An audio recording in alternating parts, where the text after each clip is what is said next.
चलिए लोकल 18 अन्नदाता में बात करते हैं अभी के समय में किसानों के लिए लाभकारी खेती की। अभी किसानों का खेत जैसा कि देखने को मिलता है खाली है, तो ऐसे में कौन सी वैरायटी बोई जाए, क्या फसल बोया जाए कि कम समय में ज़्यादा उत्पादन हो, मुनाफा बेहतर हो और टेंशन फ्री खेती हो। ऐसे में बात करते हैं तिल की खेती को लेकर।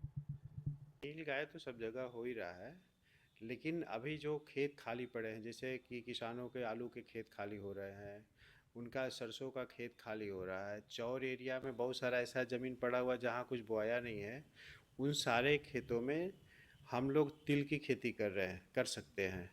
तिल की खेती के लिए ना बहुत पानी की ज़रूरत नहीं है।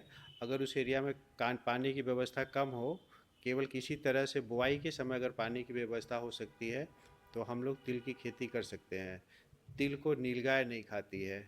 दूसरा है कि जैसे मूंग की खेती भी हम लोग गर्मी में करते हैं, लेकिन मूंग तोड़ने में ना बहुत सारा लेबर की ज़रूरत पड़ती है। तो किसानों का फसल कभी कभी खेत में रह जाता है, लेबर नहीं मिल पाता है। तिल में इस तरह की भी समस्या नहीं है।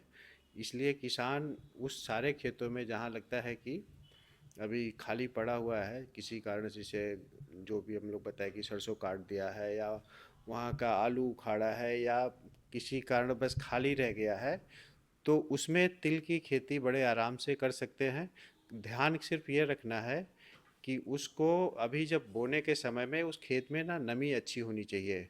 एक बार अगर वो जमते समय अच्छी नमी रहा तो बीच में ना उसमें हम लोगों को पानी नहीं लगाने का ज़रूरत है। अगर आप पटवन करेंगे तो फिर नीलगाय आ जाएगा उसमें। तो उसमें ऐसे बो देना है, पटवन करके बढ़िया सा, फिर बीच में पूरा सूखा रखना है और वो फसल तैयार हो जाएगा, उसको काट के हार्वेस्ट कर लेना होगा।